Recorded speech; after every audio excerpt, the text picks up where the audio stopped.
വിവാഹ തട്ടിപ്പ് കേസിലെ പ്രതി രേഷ്മ. പ്രേക്ഷകർക്ക് ഓർമ്മയുണ്ടല്ലോ, 10ലധികം വിവാഹങ്ങൾ കഴിച്ച് 11ാമത്തെ ആളെ വിവാഹം കഴിക്കാൻ തീരുമാനിച്ചിരിക്കുന്ന വേളയിൽ കുടുങ്ങിയ രേഷ്മ.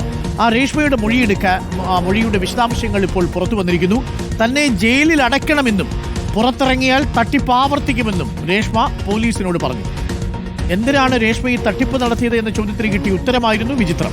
സ്നേഹം ലഭിക്കാനാണ് കൂടുതൽ പേരെ വിവാഹം ചെയ്തത് എന്നാണ് രേഷ്മയുടെ മൊഴി. രേഷ്മയെ അന്വേഷണ സംഘം കസ്റ്റഡിയിൽ വാങ്ങും.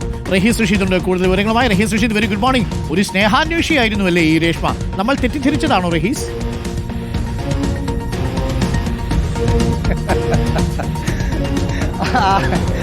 ആര്യനാട്ട് SHO VS സജീഷ് മൊഴിയെടുക്കുന്ന സമയത്താണ് എന്തിനാണ് ഇങ്ങനെ 10 പേരെയൊക്കെ മാറി നമ്മളൊക്കെ ഈ വസ്ത്രങ്ങൾ ഊരി മാറിയിടുന്ന ലാഘവത്തോടെ മാറി വിവാഹം കഴിക്കുന്നത് എന്ന് ചോദിച്ചപ്പോഴാണ് ജീവിതത്തിൽ അധികം സ്നേഹം ലഭിച്ചിട്ടില്ല, കൂടുതൽ സ്നേഹം ലഭിക്കുന്നതിന് വേണ്ടിയാണ് കൂടുതൽ ആളുകളെ വിവാഹം ചെയ്യുന്നത് എന്ന മറുപടി നൽകിയത്. ഒപ്പം തൻ്റെ ഇതിനകത്ത് ഒരു വിചിത്രമായ കാര്യം, കൊല്ലത്തുള്ള ഇടയ്ക്ക് വിവാഹം ചെയ്ത ഒരാളുടെ കൂടെയാണ് അല്ലെങ്കിൽ അദ്ദേഹത്തിനൊപ്പമാണ് രേഷ്മയുടെ ഒരു കുഞ്ഞും മാതാവും ഇപ്പോഴും ജീവിക്കുന്നത്. അത് പോലീസ് ഉദ്യോഗസ്ഥർക്ക് പുതിയ വിവരമായിരുന്നു.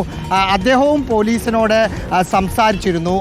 7 പേരാണ് പോലീസിനെ, 7 രേഷ്മ വിവാഹം ചെയ്ത് ഇരയാക്കിയ 7 യുവാക്കൾ പോലീസിനെ ഇതിനകം തന്നെ വിളിച്ചു. 3 പേരാണ് ഇനി വിളിക്കാനുള്ളത്. കൂടുതൽ ചോദ്യം ചെയ്ത സമയത്താണ് എന്നെ ജയിലിലടക്കണം സാറേ, പുറത്തേക്ക് വിടരുത്, പുറത്തേക്ക് വിട്ടാൽ ഇനിയും ഇങ്ങനെ സ്നേഹം ലഭിക്കുന്നതിന് വേണ്ടി വിവാഹ തട്ടിപ്പ് നടത്തേണ്ടി വരുമെന്ന് പോലീസ് ഉദ്യോഗസ്ഥനോട് തന്നെ പറയുകയും ചെയ്തു.